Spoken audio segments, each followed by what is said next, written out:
Hello friends, स्वागत है आपका हमारे चैनल द स्टडी टारगेट में। फ्रेंड्स, आज के वीडियो में आपको रीजनिंग का क्विज नंबर 6 कराने वाला हूं। यहां पे मैं आपको 20 क्वेश्चन सॉल्व कराऊंगा जो कि आपके आरआरबी, एनटीपीसी और ग्रुप डी एग्जाम में आए हुए हैं। ठीक है, तो ऐसे क्वेश्चन की प्रैक्टिस आपको लगातार करते रहनी है जिससे कि आपकी तैयारी ज़्यादा अच्छी हो सके।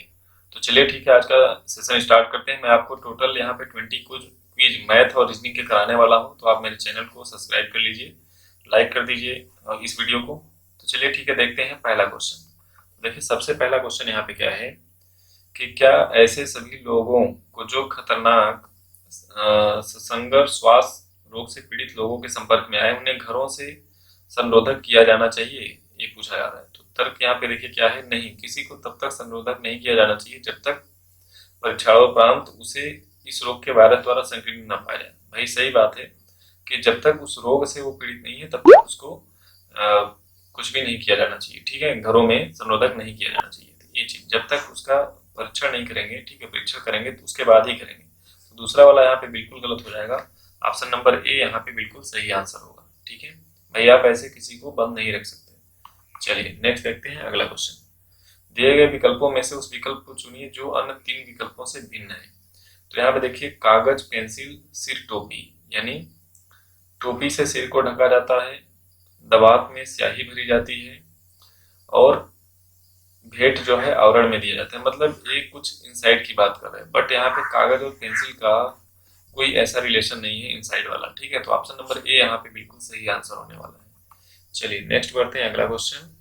निम्नलिखित प्रश्न में से एक शब्द लेकर चार अन्य शब्द दिए गए हैं, उनमें से दिए गए शब्द को अक्षरों से नहीं बनाया जा सकता है। ठीक है, तो ONLY, तो यहाँ पे N भी है, सब कुछ है ना, O भी है, Y भी है, L भी है, यहाँ पे S भी है, T T T T T T देखिए इसमें नहीं है, इसमें T नहीं है और यहाँ पे T दे रखा है।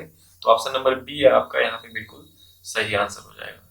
ठीक है, चलिए आगे बढ़ते हैं अगले क्वेश्चन की तरफ। यदि 6 + 4 5 + 3 = 53, तो यहाँ पे देखिए 6 में से अगर 4 को माइनस करेंगे तो 2 आएगा, 5 में से 2 को माइनस करेंगे तो 3 को माइनस करेंगे तो 2 आएगा। तो 2 + 2 4 हो गया। यहाँ भी देखिए 8 - 6 करेंगे तो 2, 4 - 2 करेंगे तो 2, 2 + 2 कितना आ गया, 4 आ गया।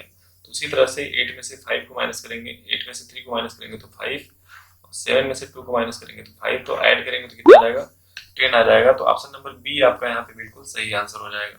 ठीक है, चलिए आगे बढ़ते हैं। एक कक्षा में 60 विद्यार्थी हैं। कक्षा में देखिए 60 विद्यार्थी हैं, जिनमें से लड़कियों की संख्या लड़कों की संख्या की दोगुनी है। लड़कियों की संख्या लड़कों की संख्या की दोगुनी है। श्रेणी में ऊपर से श्याम को 17वां स्थान प्राप्त हुआ है। यदि 9 लड़कियां श्याम से आगे हैं तो श्याम के पीछे श्रेणी में कितने लड़के हैं, ये आपसे पूछा गया है। ठीक है, तो मान लीजिए कि गर्ल है, बॉय है, तो अगर लड़के x हैं तो लड़कियां बोल रहा है उसकी दोगुनी है। तो इन दोनों को अगर मिलाएंगे तो 2x + x कितने के बराबर, 60 के बराबर। तो 3x = आ गया 60, तो x की वैल्यू कितनी आ गई, 20। मतलब आपको पता चल गया कि 20 लड़के हैं और 2 × 20 करेंगे तो 40 लड़कियां हैं। ये चीजें आपको पता चल गई। अब बोला है कि श्रेणी में ऊपर से श्याम को 17वां स्थान प्राप्त है। तो ऊपर से जब 17वां है तो 17वां स्थान पे यहाँ पे श्याम है। ठीक है, बोल रहा है कि इसके ऊपर 9 लड़कियां श्याम से आगे हैं, तो मतलब इधर 9 लड़कियां हैं। ठीक है, तो श्याम के पीछे कितने लड़के हैं। तो एक चीज ध्यान दीजिए कि टोटल 60 है ना, तो 9 लड़कियां इधर आगे हैं, तो इधर कितने हो जाएंगी लड़कियां, इधर आपकी हो जाएंगी भाई, टोटल 40 लड़कियां हैं, तो इधर नीचे कितनी हो जाएंगी, 40 में से 9 घटा देंगे तो 31 लड़कियां इधर हो जाएंगी। ठीक है, अब उसके बाद देखिए इसका 17वां स्थान है, तो यानी 17 इधर हो गए, तो टोटल 60 थे, तो 60 में से 17 माइनस कर लीजिए। तो 60 में से 17 माइनस करेंगे तो कितना हो जाएगा, 17 × 3 = 20, 40 60 यानी 43 बचा।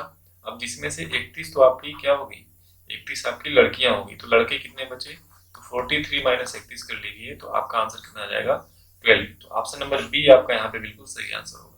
तो इस तरह से क्वेश्चन को ध्यान से करना है। ठीक है, चलिए लड़कियां पंक्ति में खड़ी हैं, सीता शुरू के चौथे स्थान पर है, दीपाली का स्थान सीता के 7 स्थान पीछे है।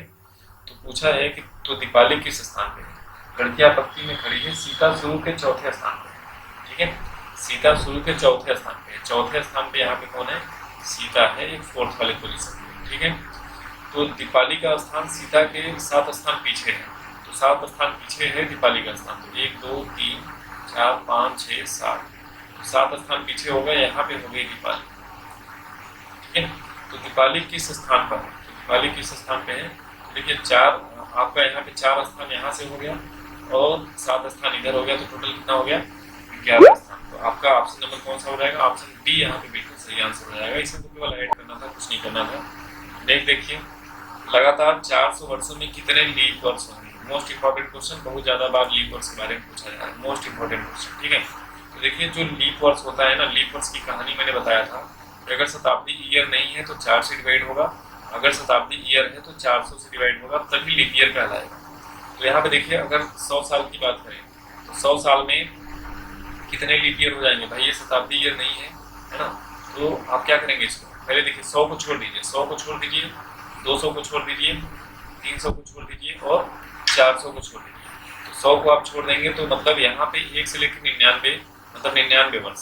तो 99 को जब 4 से भाग करेंगे तो टोटल आपके कितने लीप ईयर मिलेंगे, 24 लीप ईयर मिलेंगे। वही चीज आपको यहाँ पे भी 101 से लेकर के 199 तक जब डिवाइड करेंगे, मतलब 199 को डिवाइड करेंगे तो यहाँ भी 24 लीप ईयर मिलेंगे, यहाँ भी 24 ईयर मिलेंगे, है ना। 299 को डिवाइड करेंगे 24 लीप ईयर मिलेंगे, ठीक है। और यहाँ भी 24 लीप ईयर मिलेंगे, मतलब हर साल में 24 लीप ईयर हो रहे हैं। ये चीजें हो गई। अब उसके बाद 100, 200, 300, 400 को भी अगर आप देखिए, ठीक है, 25 चौका 100 होता है, 100 हटा दिया तो इसलिए 24 बच जाएगा। तो अब क्या करना है कि जैसे मान लीजिए 100 वर्ष आपका लीप ईयर है, नहीं है, क्योंकि 400 से डिवाइड नहीं होगा, ये भी लीप ईयर नहीं है, ये भी लीप ईयर नहीं है, बट जो 400 वर्ष है एक लीप ईयर कहलाएगा, क्योंकि ये 4 से डिवाइड हो जाएगा, ठीक है। 4 से डिवाइड हो जाएगा, इसको क्या बोलेंगे, लीप ईयर। तो आप देख लीजिए 24 गुना 48, 96, 1 97, टोटल कितने हो गए, 97 लीप ईयर हो जाएंगे। 400 वर्षों में कितने लीप ईयर होंगे, इसका आंसर क्या हो जाएगा, 97 आपका यहाँ पे बिल्कुल सही आंसर हो जाएगा। क्लियर है सबका। नेक्स्ट इसमें कह रहा है कि दिए गए विकल्पों में से विषम शब्द चुनिए। तो यहाँ पे देखिए DCD, तो BCD, ठीक है। यहाँ पे LMNRST, तो यहाँ पे ऑप्शन नंबर सी यहाँ पे बिल्कुल सही हो जाएगा, ये थोड़ा सा डिफरेंट है, ठीक है। चलिए आगे बढ़ते हैं अगले क्वेश्चन की तरफ, क्वेश्चन नंबर 9। क्वेश्चन नंबर 9 में देखिए कह रहा है कि आपको बस यहाँ पे नंबर्स चेंज करके, साइन चेंज करके सॉल्व करना है। तो प्लस का अर्थ है मल्टीप्लाई, तो यहाँ पे कर दिया मल्टीप्लाई, माइनस का अर्थ है डिवाइड, तो माइनस के अर्थ पे डिवाइड कर दिया। उसके बाद मल्टीप्लाई का अर्थ है माइनस और डिवाइड का अर्थ है प्लस। तो यहाँ पे देखिए सबसे पहले काम होता है डिवाइड करना, तो डिवाइड किया तो कितना आ गया 9। तो यहाँ पे देखिए 6 + 9 हो गया। फिर उसके बाद क्या है -3 × 4, ठीक है। तो सबसे पहले आपको क्या करना है, मल्टीप्लाई, तो मल्टीप्लाई किया तो आ गया 12। फिर आपको करना है प्लस, तो आ गया कितना 15। तो 15 - 12 करेंगे तो आंसर क्या आ जाएगा, ऑप्शन नंबर 3 यहाँ पे बिल्कुल सही हो जाएगा, ठीक है। बी आपका यहाँ पे बिल्कुल सही आंसर हो जाएगा। क्वेश्चन नंबर 10 का आंसर देखिए, इसका रिलेशन अगर इससे है तो पूछा है कि इसका रिलेशन कैसे होगा। तो एक चीज ध्यान दीजिए कि डी के 2 कम बी लिखा हुआ है, ठीक है। एच से FGH 2 कम लिखा हुआ है, यानी सारे के सारे 2 कम करके लिखे गए हैं। तो सी से 2 कम करेंगे तो ए आएगा, ठीक है। तो दोनों ऑप्शन में ए लिखा हुआ है। फिर इसके बाद W से अगर 2 कम करेंगे तो UVW, यानी U आने वाला है, जबकि Q नहीं आने वाला। तो ऑप्शन नंबर यहाँ पे बी बिल्कुल सही हो जाएगा, तो ऑप्शन बी आपका यहाँ पे सही आंसर हो जाएगा, ठीक है। चलिए, यदि वह वर्ष जो लीप ईयर्स में न हो का पहला दिन शुक्रवार हो तो उस वर्ष का आखिरी दिन कौन सा होगा, ठीक है। तो जब कोई भी वर्ष हो, कोई भी वर्ष, जैसे मान लीजिए जो लीप ईयर नहीं है, जैसे मान लीजिए 1 जनवरी 2001 को अगर शुक्रवार है, अगर पहला दिन शुक्रवार है और वो लीप ईयर नहीं है, तो उसका जो अंतिम दिन होगा, यानी 31 दिसंबर 2001, उसका जो अंतिम दिन होगा वो भी क्या होगा, शुक्रवार ही होगा, ठीक है। ये चीज ध्यान दीजिएगा कि पहला दिन और आखिरी दिन क्या होगा, सेम होता है जब वो लीप ईयर नहीं होता है। अगर वो लीप ईयर होता है तो एक दिन बढ़ जाता है, पहला दिन और आखिरी दिन, इसको ध्यान में रखिएगा। चलिए आगे बढ़ते हैं, अगला क्वेश्चन। सुधा प्रिया के पिता के पिता, यदि सुधा प्रिया के पिता, मतलब प्रिया के पिता के पिता, मतलब क्या हो गया कि प्रिया के दादा, प्रिया के दादा, यहाँ तो समझ में आ गया कि प्रिया के दादा, ठीक है, प्रिया के दादा की पत्नी की पुत्री है, तो दादा की पत्नी की पुत्री है, ठीक है। तो बस यहाँ पे जो कंडीशन दिया है कि सुधा के दादा का कोई पौत्र नहीं है, ठीक है। तो कोई पौत्र नहीं है तो मतलब क्या हो गया कि जो सुधा के दादा का कोई भी पौत्र नहीं है, तो इसका मतलब क्या हो गया कि एकमात्र उनका एक पुत्र है, ठीक है, उसकी पत्नी की पुत्री, यहाँ पे देखिए पत्नी की पुत्री लिखा है ना, तो एकमात्र पुत्र है, यानी ये हो गए इनकी पत्नी की पुत्री है कौन, सुधा। तो सुधा आपकी यहाँ पे होगी, तो मतलब ये दोनों एक ही माँ बाप के लड़के हो गए, तो ये दोनों क्या हो जाएंगे, आपस में इनका रिलेशन भाई बहन का हो जाएगा। तो ऑप्शन नंबर ए यहाँ पे बिल्कुल सही होगा, बी, ठीक है। तो थोड़ा सा माया हुआ था क्वेश्चन, बट कोई दिक्कत नहीं है। अगला क्वेश्चन देखिए, इसमें कह रहा है कि A B C D E F G H I J, उसी तरह से लिखा है P Q R S T. तो यहाँ पे देखिए ई के बाद डायरेक्ट एफ आया था, तो टी के बाद क्या आएगा, U V W X Y Z, ठीक है। तो ऑप्शन नंबर यहाँ पे बी बिल्कुल सही आंसर हो जाएगा आपका, यहाँ पे आपको कुछ और चेक करने की जरूरत नहीं है। नेक्स्ट देखिए अगला क्वेश्चन, यदि हरा का रंग, तो ऐसे क्वेश्चन में आप क्या करते हैं, सीधे लास्ट में पढ़ते हैं, स्वच्छ आकाश का रंग कैसा दिखाई देता है, नीला, ठीक है। और नीले को क्या कहा जाता है, नारंगी, नीले को क्या कहते हैं, नारंगी। तो ऑप्शन नंबर बी आपका यहाँ पे बिल्कुल सही हो जाएगा, ठीक है। अगला क्वेश्चन देखिए, अगले क्वेश्चन में क्या कह रहा है कि यदि अंग्रेजी वर्णमाला को विपरीत क्रम में लिखा जाए तो दाएं से 12वें स्थान पे, राइट हैंड साइड से 12वें स्थान पे के दाहिने साइड से 5वें स्थान पे, सेम है तो रिपल्सन होगा, मतलब माइनस होगा, ठीक है। तो यहाँ पे कितना आ जाएगा, 7, यहाँ पे जो शुरुआत होता है वही लिखते हैं। तो दाएं से सातवां आपको देखना है, ठीक है। बट यहाँ पे जब विपरीत क्रम की बात कर दिया है, तो विपरीत मतलब यहाँ पे आपको दाएं को बना देना है बाएं, तो बाएं से सातवां आपका क्या होता है, G7। तो ऑप्शन नंबर यहाँ पे जी आपका आंसर हो जाएगा। क्लियर है सबका? जब विपरीत क्रम लिखा रहे तो उसको चेंज कर देते हैं, सब कुछ मैंने बताया हुआ है। नेक्स्ट देखते हैं अगला क्वेश्चन, इसमें देखिए क्या कह रहा है, फ्लावर को ऐसे लिखा हुआ है, तो देखिए एफ और एफ यहाँ पे शुरू वाला अंत में आ गया है, एफ यहाँ अंत में आएगा, एस शुरुआत में आएगा। तो देखिए एस ए वाला तो गलत हो गया, एस एफ इसमें भी है, एस एफ इसमें भी है, एस एफ इसमें भी है, ठीक है। उसके बाद देखिए यहाँ पे एल है, यहाँ पे ई है, तो ई यहाँ आ गया, एल यहाँ आ गया। तो उसी तरह से आर टी यहाँ, आर टी आपस में चेंज हो जाएगा, तो टी इधर हो जाएगा, इधर आर हो जाएगा, तो ये गलत हो गया।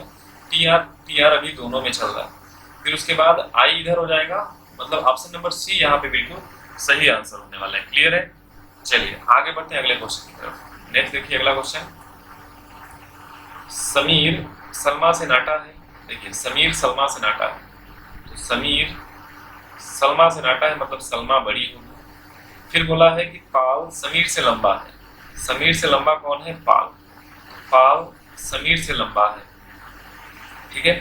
सुदीन सलमा से लंबा है, तो सलमा से लंबा देखिए सुदीन आ गया। लेकिन हसन से नाटा है, तो मतलब सुदीन हसन से नाटा है, मतलब हसन और लंबा है। सलमा पाल से लंबी है, तो सलमा जो है पाल से लंबी है, तो मतलब यहाँ पे पाल एडजस्ट हो जाएगा, ठीक है। तो बोला इनमें से बीच में कौन आता है, तो बीच में देख लीजिए, दो इधर गायब हो गए, दो इधर, तो बीच में कौन आई, सलमा। तो ऑप्शन नंबर डी आपका यहाँ पे बिल्कुल सही आंसर होता है, ठीक है। चलिए बढ़ते हैं अगले क्वेश्चन की तरफ। तो इसमें क्या कह रहा है कि प्यार, प्यार का मतलब हो गया स्नेह, निराश और संतुष्ट, ये रिलेशन दिया हुआ है। तो निराश का मतलब और संतुष्ट नहीं होगा, ये गलत दिया हुआ है। इसका मतलब क्या हो गया, निराश का मतलब क्या हो जाएगा, प्यार स्नेह से संबंधित है, यहाँ पे देख लीजिए प्यार स्नेह से संबंधित है, उसी तरह से निराश और संतुष्ट से संबंधित है। तो इसमें पूछा गया था भाई, इसको तो इसको खाली देना चाहिए था ना। तो ऑप्शन नंबर यहाँ पे डी बिल्कुल सही आंसर है। क्लियर है? यहाँ पे देखिए प्यार जब स्नेह से संबंधित है, तो यहाँ पे डबल डॉट देना चाहिए था, उसको लिखना चाहिए था निराश, यहाँ पे क्वेश्चन मार्क करना चाहिए था। तो निराश का मतलब असंतुष्ट, ठीक है। बाकी तीनों चीजें बिल्कुल गलत है, तो ऑप्शन नंबर डी यहाँ पे बिल्कुल सही हो जाएगा, ठीक है। चलिए आगे बढ़ते हैं। क्वेश्चन नंबर 19 में क्या कह रहा है कि क्या स्कूल की परीक्षाओं के अधिकांश भाग को वस्तुनिष्ठ प्रकार का कर दिया जाना चाहिए, ये आपसे क्वेश्चन पूछा हुआ है कि मतलब क्या बहुविकल्पी कर देना चाहिए। तो यहाँ पे देखिए बोला है कि नहीं, वस्तुनिष्ठ प्रकार की परीक्षा से विद्यार्थियों की अभिव्यक्ति क्षमता का परीक्षण नहीं हो पाता है। ये भी बात देखिए सही है, तो मतलब एकदम सही नहीं है, तो ये भी गलत बोला जाएगा, ठीक है। हाँ, यह किसी की क्षमता और ज्ञान का निर्धारण की श्रेष्ठ पद्धति है, ये भी बिल्कुल सही नहीं है कि केवल इसी से ज्ञान के निर्धारण की परीक्षण होगी। तो या तो यहाँ पे न ही पहला सही है और न ही दूसरा सही है, तो ऑप्शन नंबर डी आपका यहाँ पे बिल्कुल सही आंसर हो जाएगा, क्योंकि कोई चीज यहाँ पे क्लियर नहीं हो पा रहा है कि क्या सही है क्या गलत है, ठीक है। चलिए कोशिश करने तथा स्टार चिन्हों को प्रस्तावित करने पे कौन सा क्रम आएगा। तो चलिए पहले ऑप्शन को चेक करते हैं। तो देखिए 6 multiply by 5 plus 8 divide 4 equal to 32 आ रहा है कि नहीं आ रहा है, तो चेक करिए। तो 6 का 5 में गुणा करेंगे, सबसे पहले भाग करते हैं। देखिए कितना आ गया 2, 6 का 5 में गुणा किए तो कितना आ गया 30, और 30 और 2 जोड़ेंगे तो 32। तो ऑप्शन नंबर ए यहाँ पे बिल्कुल सही आंसर हो जाएगा। तो ये चीज आपको ध्यान देना है कि पहले भाग करना है, फिर गुणा करना है, फिर प्लस करना है, फिर माइनस करना है। तो इस तरह से मैंने आपको टोटल 20 क्वेश्चन करा दिए हैं। तो आई होप ये आपको पूरा का पूरा समझ में आ गया होगा। अगर फिर भी कोई दिक्कत है तो आप मुझे कमेंट करके बताइए, ठीक है। इस तरह से आगे भी मैं और सीरीज लाता रहूंगा। तो चलिए ठीक है, आज के वीडियो पे समाप्त करते हैं। Okay, thanks for watching.